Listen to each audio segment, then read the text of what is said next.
तो आज के इस वीडियो में हम बात करने वाले हैं बीपी पोद्दार कॉलेज के बारे में। ये कॉलेज आपके लिए कितना वर्थ इट है, किस रैंक तक के लिए आप इस कॉलेज को प्रीफर कर सकते हो, यहाँ की प्लेसमेंट सिनेरियो कैसे रहने वाली है, क्या कैसी अपॉर्चुनिटी है, सबको पूरे डिटेल में जानने के लिए वीडियो को एंड तक देखना। एंड लास्ट में हम कुछ कॉलेज के साथ कंपेयर भी कर रहे होंगे कि किस केस में आप इस कॉलेज को ज्यादा प्रायोरिटी रख सकते हो या फिर इससे ऊपर आप किस कॉलेज को प्रायोरिटी में रखना चाहिए। तो इन सब चीजों की आपको जानकारी मिलने वाली है, वीडियो को एंड तक देखना। सबसे पहले हम बात करने वाले हैं ये आपका लोकेशन वाइज, जो इसका मेन कैंपस है जहाँ पे इंजीनियरिंग कोर्सेज वगैरह होते हैं, वो आपका वीआईपी रोड कोलकाता में है। बात करें एस्टैब्लिश्ड की तो 1999 में हुआ BP Poddar foundation for education के द्वारा। एंड अगर बात करें एफिलिएट की तो जो सारे करिकुलम वगैरह चलते हैं वो मॉकआउट से चलते हैं। एंड यहाँ के कुछ प्रोग्राम्स एआईसीटी से अप्रूव्ड है, साथ ही एनबीए से भी अप्रूव्ड है, विच इज गुड थिंग। साथ ही हमें बीपी पोद्दार का लेटेस्ट एनआईआरएफ डेटा मिल गया है, जिससे आप इसके एकेडमिक ओवरव्यू को अच्छे से देख पाओगे एंड प्लेसमेंट वगैरह को भी अच्छे से देख पाओगे। सबसे पहले अगर बात करें हम यहाँ की इंटेक की तो इंजीनियरिंग में 420 है। ये सिर्फ आपका 4 इयर्स यूजी प्रोग्राम का है, इसमें पीजी इंक्लूडेड नहीं है। टोटल एक्चुअल स्टूडेंट स्ट्रेंथ अगर सीएससी के अंदर बात करें, सीएससी नहीं मतलब इंजीनियरिंग के अंदर बात करें तो 1400 प्लस है। ग्रेजुएटिंग रेट 87% है, मतलब ठीक ठाक है। डाइवर्सिटी 15% ही देखने को मिलेगा, मतलब उतना भी कुछ खास डाइवर्सिटी नहीं है। अगर ये 15% है भी तो आपको बिहार या फिर झारखंड साइड के स्टूडेंट दिखेंगे ज्यादातर। अगर बात करें क्लासेस वगैरह की तो उतने भी आपको सेटिस्फाइड नहीं कर रहे होंगे। हालांकि यहाँ के फैकल्टी पीएचडी होल्डर्स हैं, ठीक है, और कुछ एमटेक हैं, तो ओवरऑल ठीक ठाक ही है फैकल्टी, बट वो गिने चुने होते हैं हर जगह पे आपको, जो आपको थोड़े बहुत डिसअपॉइंट करते हैं। बट यहाँ पे आप 50-50 मान सकते हो। इसके साथ ही आपको लाइब्रेरी की फैसिलिटीज वगैरह मिल जाएगी, चाहे वो टेक्स्ट बुक्स हो, रेफरेंस बुक हो, टेक्निकल मैगजीन्स हो, जर्नल्स हो या फिर ई जर्नल्स हो, तो लाइब्रेरी की फैसिलिटीज ठीक ठाक मिल जाती है। इसके अलावा इन्होंने कुछ लैब्स वगैरह भी स्टैब्लिश कर रखे हैं, लाइक एम्बेडेड सिस्टम हो गया, डिजिटल सार्क टेक्नोलॉजी है, यूनिवर्सिटी प्रोग्राम टीआई है। साथ ही आपको कुछ लैब्स की फैसिलिटी, रिसर्च फैसिलिटीज वगैरह भी मिल रही होगी इन सब चीजों के ऊपर, विच इज गुड थिंग। तो अब सवाल आता है यहाँ पे हमें एकेडमिक प्रोग्राम्स में कौन कौन से प्रोग्राम मिल रहे होंगे। तो यहाँ पे ज्यादा प्रोग्राम्स ऑफर नहीं किए जाते, सिर्फ 4 ही आपको मिलने वाले हैं। सीएससी हो गया जो आपका एनबीए क्रेडिट है, बेसिकली सारे प्रोग्राम्स आपका एनबीए क्रेडिट है। सीएससी के अलावा ईसीई भी है, इलेक्ट्रिकल है एंड आईटी है। इसके अलावा कुछ आपको अंडर ग्रेजुएट के लाइक बीसीए बीबीए टाइप के प्रोग्राम्स भी दिख रहे होंगे, साथ ही पोस्ट ग्रेजुएट ये सारे प्रोग्राम्स भी दिख रहे होंगे। ना बात करें इन कोर्सेज में एडमिशन की, तो अगर आप इंजीनियरिंग कोर्स में जाना चाहते हो, ऑब्वियसली हम इस वीडियो में उसी के ऊपर बात कर रहे हैं, तो डब्ल्यूबीजे या फिर जेईई मेन का स्कोर कार्ड होना चाहिए, रैंक कार्ड होना चाहिए। इसके अलावा आप मैनेजमेंट कोटा के लिए भी जा सकते हो, जिसका कंडीशन ये है कि आपके पास डब्ल्यूबीजे या फिर जेईई मेंस का स्कोर कार्ड होना चाहिए, भले ही आपका रैंक कितना भी कम हो, ठीक है। बट यहाँ पे आपको कुछ एक्स्ट्रा अमाउंट पे करने होते हैं डायरेक्ट एडमिशन के लिए, एंड ये डिपेंड करता है आप जितना जल्दी एडमिशन लेने की चाहोगे, ठीक है, क्योंकि देखो इंटेक लिमिटेड होती है। अगर सीट फुल हो जाए तो मे बी आपको सीएससी जैसे ब्रांचेस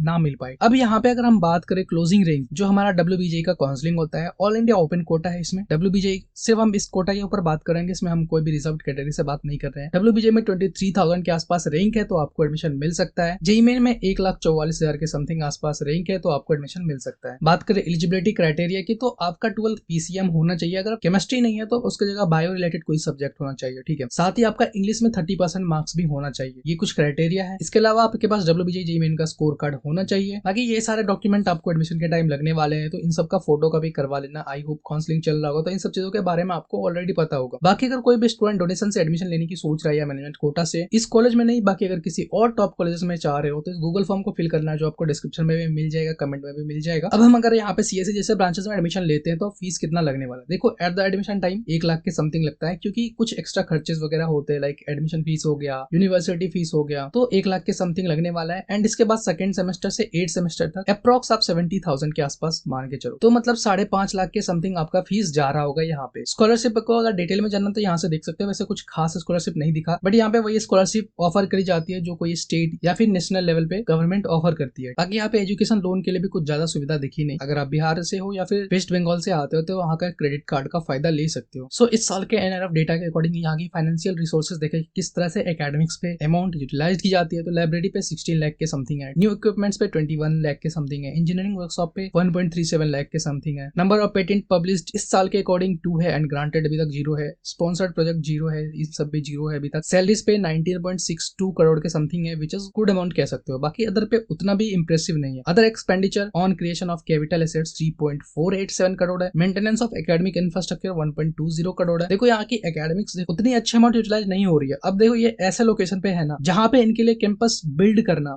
मतलब थोड़ा सा मुश्किल है, क्योंकि इनके पास लिमिटेड जमीन है, इस वजह से ये चाह के भी बिल्ड नहीं कर सकते। सेमिनार एंड कॉन्फ्रेंसेस वर्कशॉप पे 95,000 के समथिंग, तो अमाउंट ठीक ठाक ही है, मतलब उतना भी इंप्रेसिव नहीं कह सकते। अगर एनआरएफ डेटा के अकॉर्डिंग प्लेसमेंट देखोगे तो इंजीनियरिंग में मीडियन सैलरी 4.75 एलपीए के अराउंड है, ठीक है। लोएस्ट 2.16 एलपीए के अराउंड ऑफर करी गई है, ठीक है। लोएस्ट देख सकते हो कितना पैकेज जाता है, जहाँ पे आप 5.5 लाख फीस पे कर रहे होते हैं एंड 4 लाख टोटल 4 साल का आप हॉस्टल में इसका भी खर्चा मान लो तो 9.5 लाख अप्रोक्स आप 10 मान के ही चलो, क्योंकि कुछ खर्चे भी होते हैं एक्स्ट्रा। 10 लाख में आपको लोएस्ट अगर जाना चाहते हो तो 2.16 LPA तक जा रहा है, बाकी 4.75 LPA। बाकी ये तो थोड़ा सा ठीक ठाक अमाउंट है। प्लेस परसेंटेज लास्ट ईयर के अकॉर्डिंग 73% के आसपास है। बाकी अगर 3 साल का डेटा अगर मर्ज करोगे तो ये 70% के आसपास ही बनता है। बट इस साल प्लेसमेंट इंप्रूव हो रही है। बाकी अभी जो इस साल की प्लेसमेंट चल रही है इसमें हाईएस्ट अभी तक 9.5 LPA की गई है इन्फोसिस में, एंड अभी तक 254 स्टूडेंट प्लेस्ड हुए हैं। ये ऑफिशियल डेटा है, ठीक है, हमने कहा वेबसाइट से नहीं उठाया है। प्लेसमेंट रिकॉर्ड की बात की जाए, देखो 23 में इन्होंने 11 LPA की हाईएस्ट पैकेज, ठीक है, दे रखी है एंड एवरेज 6 LPA बता रखा है। बट जो मीडियन सैलरी है वो आपका एक्चुअल आप मान सकते हो कि इस रेंज में आपका ज्यादातर प्लेसमेंट होने वाले हैं। बाकी तो आप पे डिपेंड करता है, क्योंकि देखो यहाँ पे 2.16 LPA का भी प्लेसमेंट बहुत ही गया है यहाँ पे, ठीक है, कोई 1-2 प्लेसमेंट नहीं गई है। बाकी अगर आपको और डिटेल में जानना चाहते हो ना, ठीक है, प्लेसमेंट के बारे में, तो यहाँ पे एक लिंक मेंशन है, तो इस लिंक पे क्लिक करके आराम से प्लेसमेंट की पूरी डिटेल्स देख सकते हो, पूरी हिस्ट्री देख सकते हो। अब इस PDF को आपको एक्सेस कैसे करना है, या तो आप टेलीग्राम ग्रुप में ज्वाइन हो जाना, नहीं तो आपको डिस्क्रिप्शन में इसका लिंक मिल जाएगा, तो वहां से आराम से बैठ के आप यहाँ की प्लेसमेंट डिटेल्स देख सकते हो, प्लेसमेंट की सारी हिस्ट्री देख सकते हो। इसके अलावा टॉप रिक्रूटर्स की बात की जाए तो ये जो कंपनी आप सारे देख रहे हो ना, ये हर साल कंपनी आती है। यहाँ पे आप अमेजन का भी देख रहे हो, क्या यहाँ पे अमेजन बहुत अच्छी पैकेज ऑफर करती है? नहीं भाई, ये आपको 3.5 से 4.5 LPA के आसपास की प्लेसमेंट ऑफर करती है। नाउ मोस्ट इंपॉर्टेंट, ठीक है, हम एडमिशन तो ले लेंगे, बट यहाँ की कैंपस लाइफ कैसे रहने वाली, क्या क्या फैसिलिटीज मिलने वाली है? देखो, central library, language laboratory, computer centre, laboratory, internet facility, ये सब ठीक ठाक मिल जाती है, उतनी भी बेटर नहीं एक्सपेक्ट करना। बाकी इनका जो बॉयज एंड गर्ल्स हॉस्टल है वो इनका टाई अप में है, इनका कोई प्रॉपर अपना नहीं है। साथ ही कैंपस में आपको एनुअल स्पोर्ट्स, इंटर कॉलेज, ये सारी स्पोर्ट्स की फैसिलिटीज भी ठीक ठाक देखने को मिल जाती है, उतनी भी हाई लेवल पे नहीं, या फिर उतनी भी बेटर एक्सपेक्ट मत करना, ठीक है। सब चीज आप थोड़े थोड़े एक्सपेक्ट करना कि हाँ चलो यार मिल जाएगी कभी ना कभी। बाकी इंडोर गेम्स या आउटडोर गेम्स की फैसिलिटीज तो मिल ही जाती है, ठीक है। बाकी उसमें आपका कुछ ना कुछ टूर्नामेंट होता रहता है, साल में कभी कभी हो जाता है। इसके अलावा कैंटीन वगैरह की भी फैसिलिटीज देखने को मिल जाती है, एंड साथ में आपको एक छोटी सी मेडिकल असिस्टेंट सेल भी देखने को मिल जाता है। बट उतना एक्सपेक्ट मत करना है कि आपको अगर कुछ ज्यादा ही इंजरी हो जाए तो कॉलेज आपको पूरी तरह से सपोर्ट करने वाली मेडिकल फैसिलिटीज में ऐसा नहीं है, ठीक है, वो आप खुद ही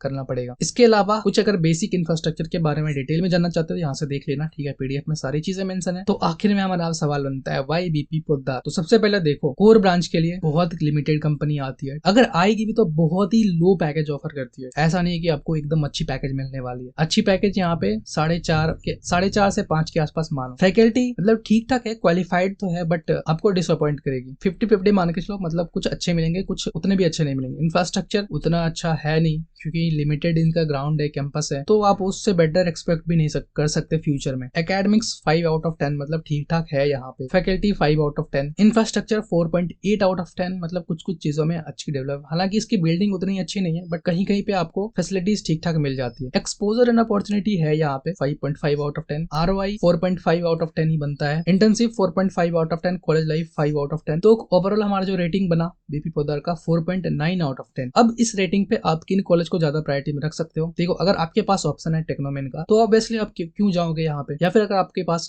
ऑप्शन है हल्दिया का तो क्यों जाओगे यहाँ पे, या फिर नरोला का ऑप्शन है तो क्यों जाओगे, या फिर NSCC का ऑप्शन है तो क्यों जाओगे। बाकी अगर ये सारे ऑप्शन नहीं है यहाँ पे, IEM वगैरह, ठीक है, नाम नहीं लिखा है, तो इसका मतलब ये मत समझना कि मतलब IEM के ऊपर इसको प्रीफर कर सकते हैं, ऐसा नहीं है, ठीक है। मतलब IEM तो है अपने में। अगर ये सारे ऑप्शन नहीं है तुम्हारे पास तो BP पोद्दार के लिए जा सकते हो। अगर ये सारे ऑप्शन है तुम्हारे पास तो इग्नोर करो इस कॉलेज को। क्या इस कॉलेज में डोनेशन लेके जाना सही रहेगा? देखो यार, जाना है तो तुम जा सकते हो, इसमें मैं नहीं रोकूंगा, बट अगर तुम मेरे अकॉर्डिंग देखोगे तो डोनेशन देके यहाँ पे एडमिशन लेना वर्थ इट डिसीजन नहीं होगा। इससे अच्छा तुम किसी अदर अच्छे प्राइवेट कॉलेज में, टॉप के प्राइवेट कॉलेज में जिसकी फैसिलिटीज थोड़ी अच्छी रहती है, उन सब कॉलेज में जा सको। अगर तुम एक्स्ट्रा पे ही कर रहे हो तो उससे बदला तुम्हें अच्छी कैंपस लाइफ भी मिल जाए। तो इन सब चीजों को ध्यान में रखते हुए तुम डिसाइड करना, ताकि अगर तुम जा चुके हो तो कोई दिक्कत नहीं है, बट ये सारी दिक्कत तुम्हें आने वाली है। सो ओवरऑल ये रहा हमारा फाइनल रिव्यू BP पोद्दार के ऊपर। इस PDF का एक्सेस चाहिए तो डिस्क्रिप्शन में मिल जाएगा PDF का लिंक, या फिर टेलीग्राम ग्रुप में ज्वाइन हो जाना। बाकी अगर आप भी डायरेक्ट एडमिशन के लिए मैनेजमेंट कोटा के थ्रू जाना चाहते हो तो आप हमारी सपोर्ट भी ले सकते हो, जहाँ पे आपको डिस्क्रिप्शन में गूगल फॉर्म का लिंक मिलेगा, फिल कर सकते हो, या फिर आपको इस PDF के एंड में, ठीक है, यहाँ पे लिंक मिल रहा होगा, यहाँ से भी फिल कर सकते हो, या फिर आप यहाँ पे एडमिशन वाला जो पार्ट है, ठीक है, यहाँ पे जो आपका ये वाला सेक्शन है, यहाँ से भी आप अप्लाई कर सकते हो, यहाँ पे लिंक मेंशन है, तो यहाँ से अपना डिटेल्स फिल करना, ठीक है, हमारी टीम आपसे कॉन्टेक्ट कर लेगी। सो आई होप ये BP PIMT का रिव्यू वीडियो आपके लिए इन्फॉर्मेटिव रहा होगा, आपको एक क्लियर आइडिया मिल गया होगा यहाँ पे एडमिशन लेना चाहिए या फिर नहीं लेना चाहिए। इसके अलावा आपका कोई भी डाउट रह जाता हो तो कमेंट में पूछ सकते हो, या फिर आपको किसी वेस्ट बंगाल के कॉलेज के ऊपर का रिव्यू वीडियो चाहिए तो वो भी हमें कमेंट में बता सकते हो। बाकी हम मिलते हैं नेक्स्ट वीडियो में नए कॉलेज रिव्यू के साथ।